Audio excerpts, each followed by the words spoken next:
Ladies and gentlemen, when you find yourself entangled with a narcissist, it is often not immediately apparent that you are part of a deeply manipulative psychological dynamic. What tends to emerge over time is a pattern of emotional exhaustion, confusion, and self-doubt. The narcissist, whether consciously or unconsciously, relies on others, particularly those closest to them, to regulate their self-esteem, validate their sense of superiority, and serve as vessels for their distorted sense of control. The power they hold over you is not, in the truest sense, their own. It is borrowed, and it is borrowed from you. At the heart of the narcissistic personality structure lies a deep, almost primitive insecurity. Despite the outward appearance of grandiosity, confidence, and certainty, the narcissist lacks a stable internal core of identity. They construct a false self, a kind of idealized mask that must be constantly propped up and maintained.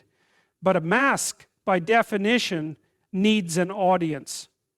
And this is where you come in. Your reactions, your emotional availability, your compliance, and even your resistance are all raw materials the narcissist uses to sustain the illusion of control and self-worth. Without you responding, positively or negatively, the system breaks down. This is why emotional manipulation is such a common theme in narcissistic relationships. The narcissist cannot risk your autonomy, because autonomy means unpredictability. And unpredictability means their illusion is under threat. If you begin to assert yourself, express independent thoughts, set boundaries, or question the narrative, the narcissist experiences this not as healthy dialogue, but as an existential threat. Why? Because your independence implies that they are not in control. And more importantly, it suggests that they are not inherently worthy of the praise or attention they demand. When you respond to the narcissist, whether with affection, fear, frustration, or guilt, you are in effect reinforcing their sense of importance. This doesn't mean your emotions are invalid. It means the narcissist is dependent on those emotions to regulate their own. You become, in psychological terms, an external regulator. Your attention is their mirror, and they constantly gaze into it, not to see you, but to see a reflection of themselves that they can tolerate. Now, what happens when you walk away, when you remove your energy, your attention, your emotional investment? You remove their primary source of psychological fuel. The mask begins to crack. The grandiose self-pitch starts to disintegrate. Without you to absorb the projections, to carry the blame, or to validate the illusion, the narcissist faces what they are often structurally incapable of tolerating: themselves. Not the fantasy self they promote, but the chaotic, uncertain, and vulnerable self they spend their lives running from. It is not just your absence that affects them. It is the fact that your absence signals a collapse of the control dynamic on which they depended. This is why, in many cases, narcissists react with rage, denial, or sudden pleas for reconciliation when you leave. These aren't acts of love or sudden clarity. They are acts of desperation.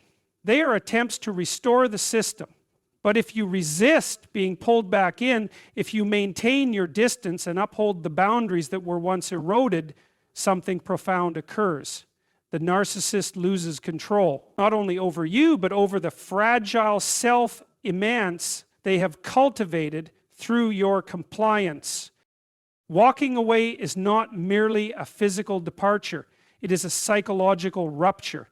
It communicates a powerful, even archetypal truth, that control over another cannot be sustained indefinitely when that person chooses to see clearly. Your disengagement reveals the truth of the dynamic, and that truth dismantles the illusion. The narcissist's power over you was never absolute. It was conditional. And the condition was your participation. When you stop participating, the dynamic ends, the control dissolves. And that, for the narcissist, is the deepest loss. Not the loss of you as a person, but the loss of their ability to use you as a means to avoid themselves. They depended on your emotional responses to give structure to their unstructured interior world. When you walk away, you don't just leave. They are left alone with the very emptiness they spent years avoiding. In this sense, your withdrawal is not just a self-preserving act. It is a declaration of reality over illusion, autonomy over manipulation, and truth over control. And the moment you see that clearly, you realize that their power was never real power. It was a performance. One that only worked when you agreed to play your part. Walking away from a narcissist is not simply a personal decision. It is, in a broader psychological sense, an act of restoring order in a system that has become fundamentally disordered. In relationships with narcissists, whether romantic, familial, or professional, there is typically an erosion of clarity, stability, and personal boundaries over time. These relationships often descend into a state of chaos, marked by emotional unpredictability, constant drama, gaslighting, and a chronic distortion of reality. The narcissist operates in this space of chaos because it offers them control. If they can keep you uncertain, they can manipulate your behavior. If they can disrupt your emotional stability, they can dictate the narrative. Chaos for the narcissist becomes a tool, and it becomes your prison. This disarray is not accidental. It reflects the internal world of the narcissist, fragmented, unregulated, and driven by insecurity. But instead of facing their internal disorder directly, narcissists externalize it. They inject it into others, displace responsibility, and orchestrate circumstances in which they are always the aggrieved or heroic figure, while others are confused, reactive, or inferior.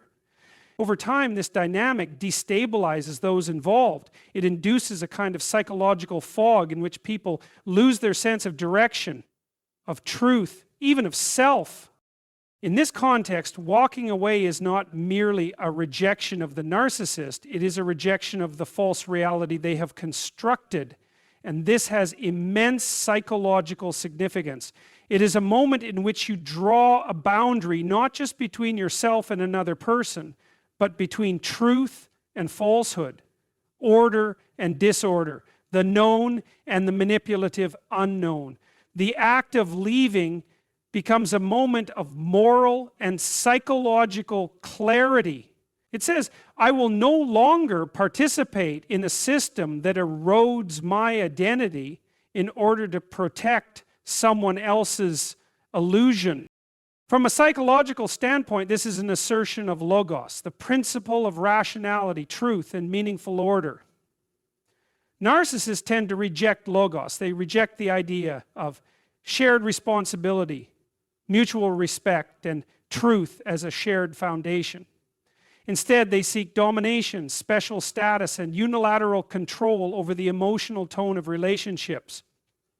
When you choose to walk away, you are realigning yourself with reality, even if it's painful. You are choosing structure over chaos, not necessarily comfort over pain, but truth over distortion.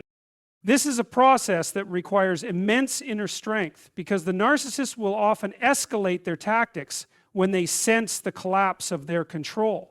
They may lash out, attempt to smear you, claim victimhood, or even try to charm and pull you back. All of these are forms of disorder being reasserted in the face of your attempt to impose clarity. It takes resilience and a deep commitment to truth to stay the course, especially when the environment you've been in has conditioned you to doubt yourself. But if you persist, something crucial happens. The balance of power shifts, not in a dramatic or theatrical sense, but in a grounded psychological one. You stop responding to emotional bait. You stop seeking validation from someone incapable of offering it in good faith. You stop playing by unspoken rules that were never fair to begin with. And in doing so, you take back your narrative. You become the author of your experience, no longer the object within someone else's distorted story. Walking away reintroduces order into your life, not through immediate comfort, but through integrity. It signals that you are willing to face the painful reality of what the relationship was, instead of staying bound to the illusion of what you wished it could be. That willingness to confront truth is what begins the restoration of your inner structure. It's what makes healing possible. In contrast to the narcissist world, where truth is manipulated and chaos is wielded as power, your decision becomes an affirmation that clarity, respect, and mutual responsibility are non-negotiable. Therefore, this act, though deeply personal, carries universal psychological meaning. It's the reclaiming of the self from a disordered relational system. It's the enforcement of boundary and truth in a space where both were repeatedly violated. And above all, it is a return to the possibility of authentic life, where relationships are based on reality, not on dominance or illusion. It is not a retreat from confrontation. It is the most powerful form of confrontation. The choice to stop feeding dysfunction and to start building a life based on order, meaning, and responsibility. Narcissists cannot maintain their psychological structure without external validation. They require a constant flow of attention, affirmation, admiration, or even conflict to support the fragile and often artificial self-image they project. In this sense, the narcissist is not an independent psychological entity. They are relationally dependent on the perceptions and reactions of others.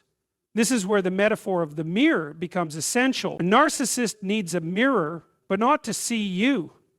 They need it to see themselves. You are not perceived as a separate, autonomous individual, but as a reflective surface meant to reinforce their chosen identity.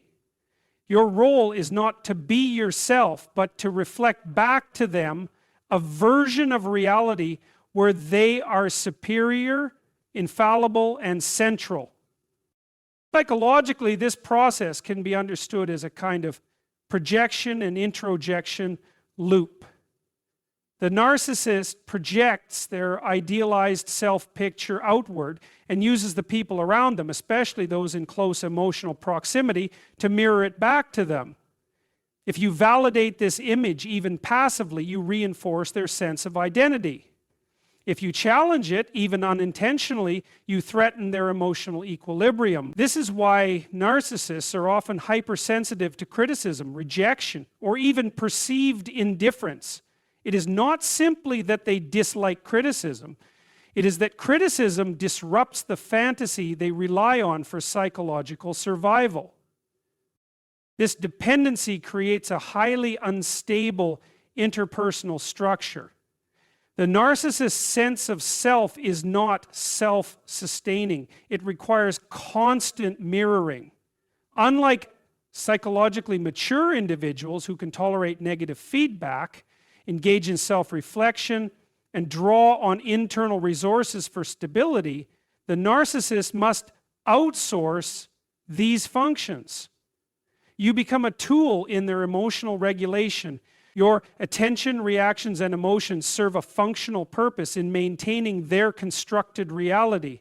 In essence, they see you not as a full person, but as a psychological utility. Now, the significance of walking away becomes clear. When you remove yourself from this dynamic, you are not just ending a relationship, you are depriving the narcissist of their mirror.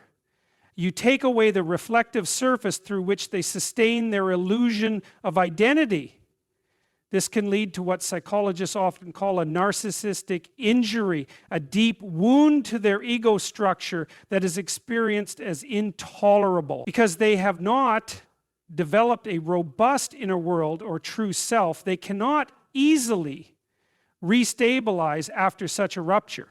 They scramble to replace the mirror, either by trying to pull you back into the dynamic or by quickly finding someone else to fulfill the same function.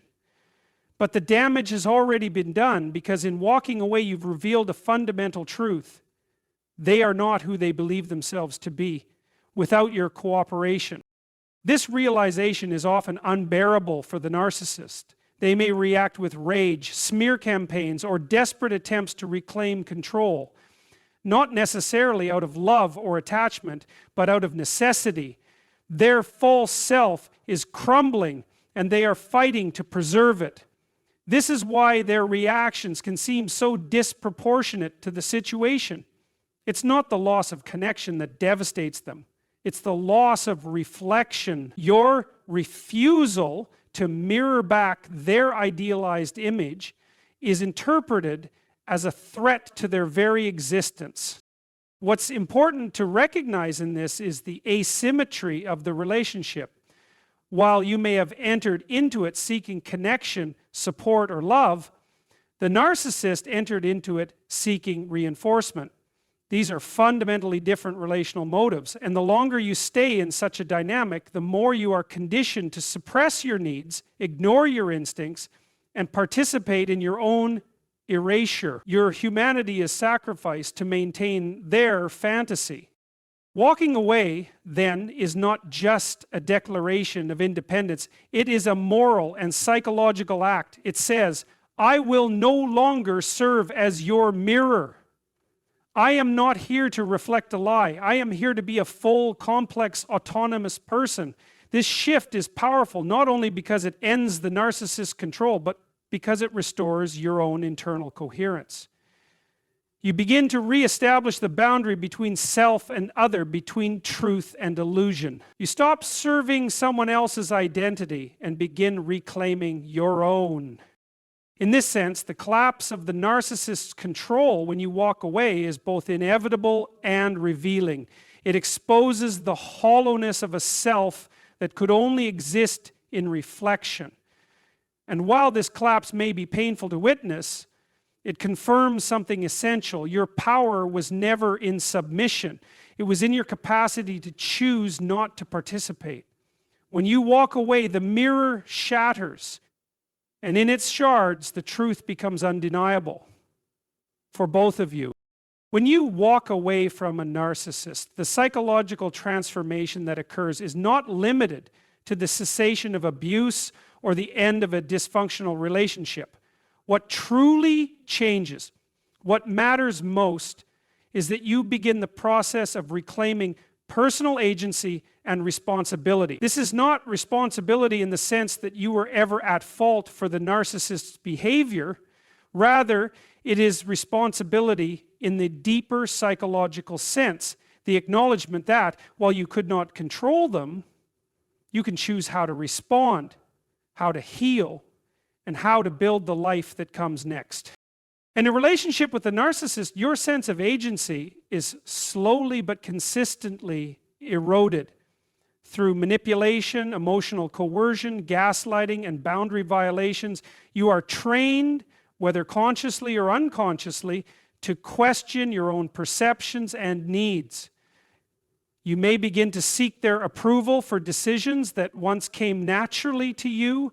You might find yourself walking on eggshells, managing their emotions at the expense of your own. Over time, this creates a psychological condition where your focus shifts away from your inner compass and becomes entirely reactive to the narcissist's demands, moods, and expectations.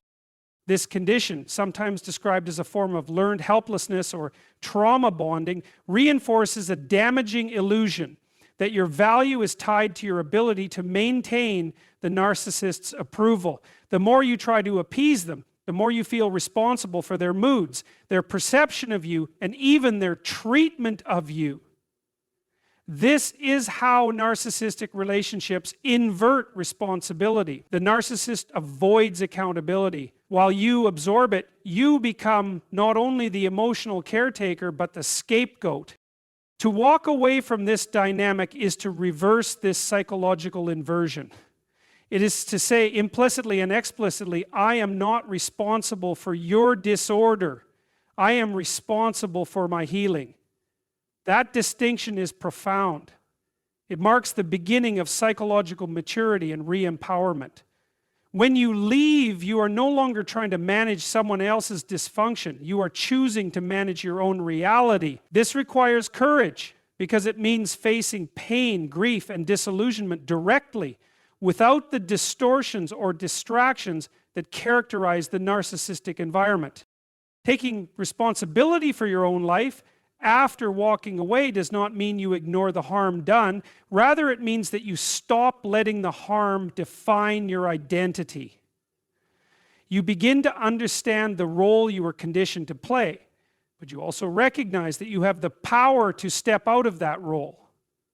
This shift is internal. No one can do it for you. It is not a single decision, but a series of deliberate actions, setting boundaries, rediscovering your values, reconnecting with your instincts, and rebuilding your capacity for independent thought. Importantly, reclaiming agency does not require that you feel strong right away. In fact, many people feel broken, uncertain, or afraid after ending a relationship with a narcissist. That is normal. Strength in this context is not about immediate confidence. It is about choosing to move forward, even when the path feels unclear. It is about trusting that your ability to make sense of your experiences, to feel and think for yourself, can be rebuilt. Each decision to honor your own needs, even in small ways, becomes a building block in that process. Responsibility, in the deepest psychological sense, is the foundation of autonomy. It means acknowledging that while others may have harmed you, you are still the one who must live your life. This is not a burden, it is a profound form of freedom. Because once you reclaim responsibility for your choices, your voice, and your direction, you begin to reestablish control over your internal world. You are no longer defined by someone else's projection. You are no longer reacting to their chaos, you are responding to your own truth. This internal shift is what ultimately renders the narcissist powerless. They depended on your compliance, your emotional labor, your willingness to defer. When you step into responsibility, you stop being a mirror and start being a person again. And once you make that shift, you can't be controlled in the same way. The dynamic changes not because the narcissist has changed, but because you have. So, while walking away is often viewed from the outside as an act of separation or escape, it is more accurately understood as an act of reintegration. You are not simply leaving someone, you are returning to yourself. You are reclaiming authorship over your own story. And in doing so, you are making a statement far more powerful than resistance. You are choosing to live in truth, to accept the full responsibility of freedom, and to build a life that no longer requires permission to exist.